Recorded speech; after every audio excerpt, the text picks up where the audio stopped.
So I heard was a series of Babysitter Club books back in the day, and is that what inspires you to write your own? Yeah, sort of. The very cool thing is that Scholastic published these original books back in the day, right? So later, they talked to Raina Telgemeier and said, would you like to make graphic novels based off of these? So she did 4, and then they were looking for people to do more, and said, hey, Gail, would you like to do this? I was really excited because I was a big fan, too, back in the day. Okay. Yeah. So was this inspired by that and something else, or not? That's a great question. I think that when I'm working on these books, I'm trying to bring in my own memories and experiences of being both a kid and a babysitter. Like, I can definitely relate to all of these characters. So I try to, when I'm working on these stories based on the original books, think about how I can bring my experiences into the story. Okay. How many rough drafts did you do?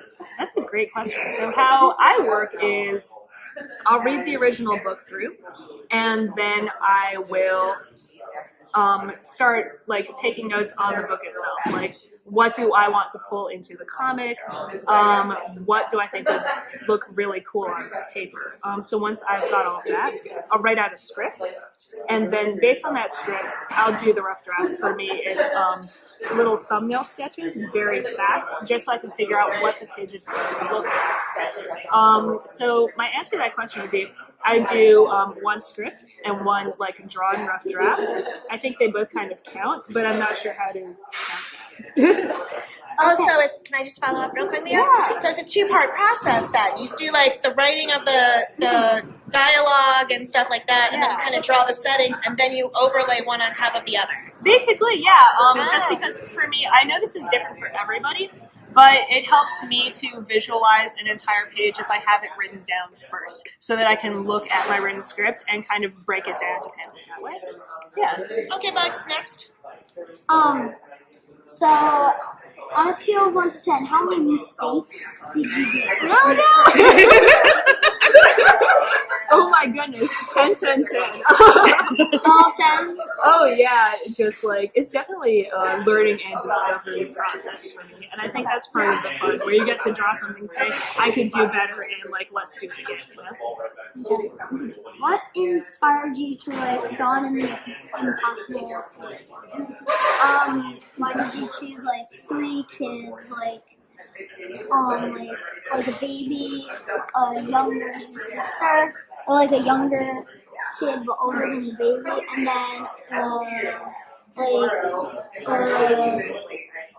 kid that's like why did you choose like a baby, a 3-year-old, and then like a 5-year-old? Yeah, this is a little bit, like, I don't want to take credit for this because that was part of the original books that were written.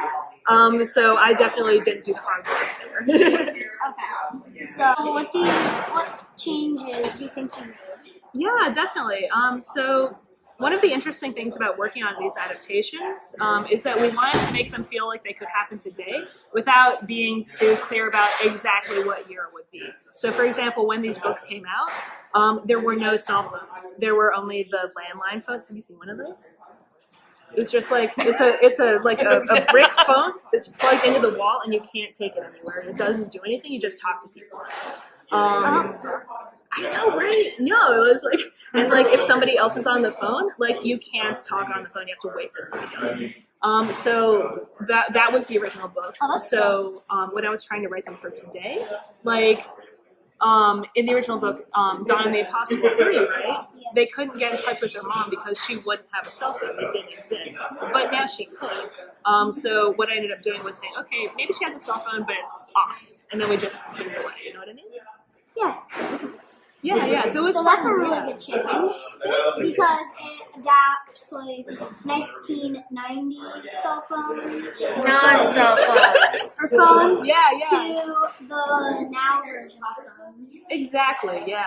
What it's about fun to do. thematically did you find that you had to change? Like, were there anything like that was, you know, like way 1990s and just would not fly today? I don't know. Like the time when I read them, I would never have noticed the difference. Oh, absolutely. I feel that way all the time. Like, but I think, let's see. It's hard because the book I'm working on right now deals with that a lot, but Don and Chrissy were much more, like, true to the book in most regards. Usually we just try to double check ourselves so that we can make sure the language we're using is more inclusive. Like, for example, let's see, in one book, Chrissy would say, like, hey, can you call can you call your parents to a stranger's child? Or maybe it's, hey, can you call your guardians? Oh, that's So we interesting. usually try to, like, be more mindful for today's audience. See, I didn't read the book, so you can take that for what it's worth. But you know, Claudia was a huge character for a lot of young Asian women. Same. Okay. So yes, Liam, Can I play with my stuff? go ahead. So was it like exciting to be able to sort of update that and make her? Did you make her different at all? Let's Modern see. day? Yeah, that's a tough question to answer because a lot of what I'm doing is working off of Raina's baseline, but I definitely love being able to like work with Claudia today because I, you know, as a young Asian American kid, Claudia was one of the first people I looked at in a book and said, oh, this is me, you know what I mean? Yeah. So I'm definitely really excited to be able to work with her, although design-wise, I did do this. Thank you so much for Thank your you. time.